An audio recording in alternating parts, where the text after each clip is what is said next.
नमस्कार दोस्तों। कुछ स्त्री ऐसी होती हैं जो अपने लिए नहीं जीती। वो अपने आसपास लोगों में ही अपनी पूरी दुनिया ढूंढ लेती हैं। और एक दिन जब वो रुकती है तो उन्हें एहसास होता है कि उन्होंने खुद को ही कहीं पीछे छोड़ दिया है। कर्क राशि की जो स्त्री है ऐसी ही होती है। उसका स्वभाव समझने के लिए सिर्फ उसके शब्दों को सुनना ही काफी नहीं होता, उसके मन को भी महसूस करना पड़ता है। वो बहुत भावुक होती है, लेकिन उसकी भावुकता कमजोरी नहीं होती, बल्कि वही उसकी सबसे बड़ी ताकत भी होती है। वो छोटे छोटी बातों को दिल से लगा लेती है, क्योंकि उसके लिए हर रिश्ता सिर्फ एक रिश्ता नहीं होता, वो एक जुड़ाव होता है, एक भावनात्मक धागा होता है जिसे वो बहुत सहज कर रखती है। बचपन से ही वो दूसरों से थोड़ी अलग होती है। वो जल्दी खुलती नहीं, लेकिन बहुत जल्दी समझ जाती है घर में कौन खुश है, कौन अंदर से परेशान है, कौन कुछ बोलकर भी बहुत कुछ छुपा रहा है। ये सब उसे बिना कहे महसूस होता है। आधुनिक मनोविज्ञान में इसे भावनात्मक संवेदनशीलता कहा जाता है, जहां इंसान सिर्फ शब्दों से नहीं सुनता, बल्कि भावनाओं की परतों को भी पढ़ता है। कर्क राशि की स्त्री में ये गुण बहुत गहरा होता है।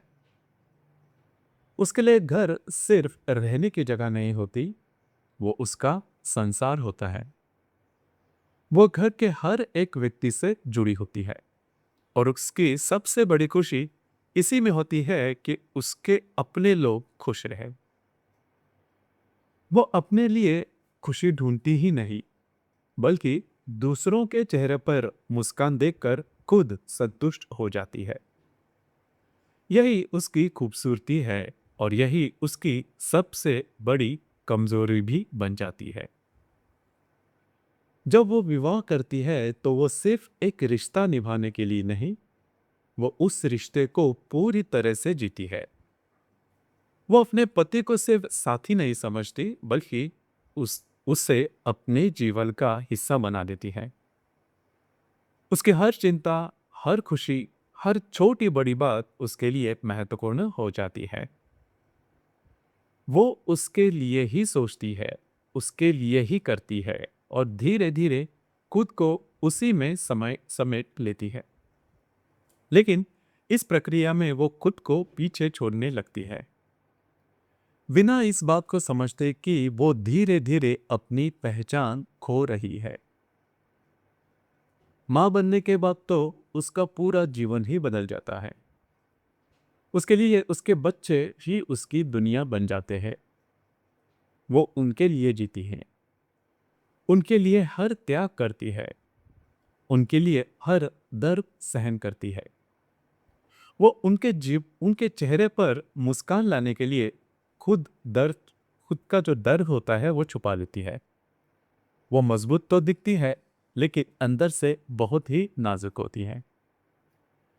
अगर उसे ज्यादा तनाव होता है तो वो जो तनाव है वो दिखाई नहीं देता। वो उसे अंदर नहीं रख पाती। उसके चेहरे पर उसके भाव साफ दिखाई देते हैं, और कई बार उसके आंखों में आंसू भी आ जाते हैं। ये उसकी कमजोरी नहीं, बल्कि उसकी सच्चाई है। 40 की उम्र के बाद उसके जीवन में बहुत ही शांत लेकिन गहरा बदलाव आने लगता है। बाहर से तो सब कुछ ठीक होता है, लेकिन अंदर कहीं एक खालीपन उसे महसूस होने लगता है। वो पहली बार अपने जीवन को पीछे मुड़कर देखती है और सोचती है कि उसका जीवन, उसने इतना सब कुछ किया, लेकिन खुद के लिए क्या किया। यह सवाल उसे बेचैन करता है, क्योंकि उसने कभी इस दिशा में सोचा ही नहीं था। उसने हमेशा दूसरों के लिए जीना सीखा था, खुद के लिए नहीं। इस उम्र में उसका मन और भी ज़्यादा संवेदनशील हो जाता है। वो ज़्यादा सोचने लगती है, हर बात को गहराई से महसूस करने लगती है। अगर कोई छोटी सी बात उसे छू जाती है तो वो उसे बार बार अपने मन में दोहराती है।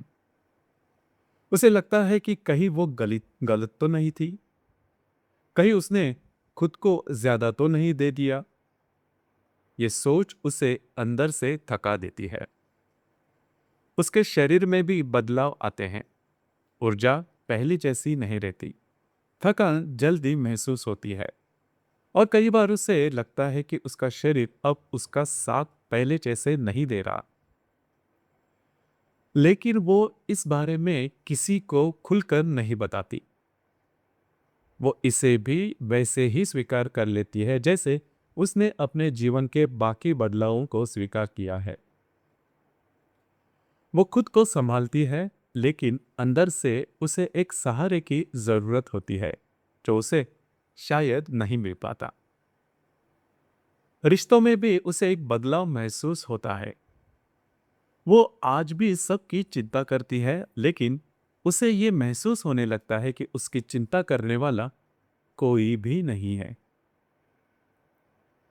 वो चाहती है कि कोई उससे पूछे कि वो कैसी है, उसे क्या चाहिए, लेकिन वो ये बात कभी कह नहीं पाती।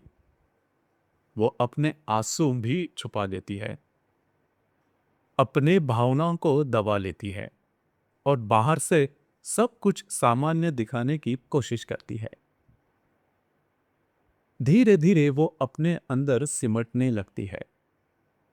वो पहले जितनी खुलती हुई रहती थी, वो लोगों से दूर नहीं जाती, लेकिन अपने मन को उनसे थोड़ा दूर कर लेती है।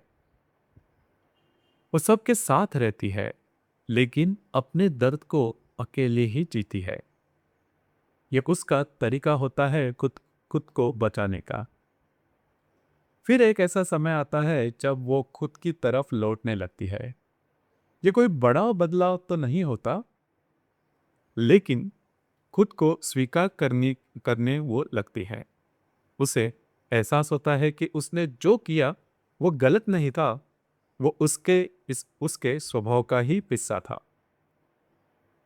लेकिन अब उसे खुद के लिए भी जीना सीखना होगा। वो अब थोड़ी देर अपने लिए निकाल लेती है। वो शांत बैठती है, अपने मन को महसूस करती है और पहली बार उसे अपनी ही संगत अच्छी लगने लगती है। यह उसके जीवन का सबसे महत्वपूर्ण बदलाव होता है। वो अब भी दूसरों के लिए जीती है, लेकिन अब वो खुद को पूरी तरह से खोती नहीं। फिर भी उसके मन में एक भावना हमेशा बनी रहती है। उसे अब भी प्रेम चाहिए। उसे अब भी कोई चाहिए जो उसे समझे, जो उसकी खामोशी को पढ़े, जो उसके दिल की आवाज को बिना कहे सुन सके। लेकिन वो अब कुछ मांगती नहीं, वो बस इंतजार करती है। कर्क राशि की स्त्री कभी जोर से कुछ नहीं कहती, लेकिन उसके अंदर भावनाओं का एक पूरा समुंदर होता है। वो दूसरों के लिए जीती है और धीरे धीरे खुद के लिए जीना सीखती है। और शायद यही उसके जीवन की सबसे बड़ी सच्चाई भी है कि वो कभी खुद को पूरी तरह से खोती नहीं, वो बस खुद को थोड़ा देर से ढूंढ पाती है। तो दोस्तों, ये था कर्क राशि का 40 की उम्र के बाद उनके जीवन में जो बदलाव या फिर उनका व्यक्तित्व किस प्रकार का होता है, इस विषय पर विचार।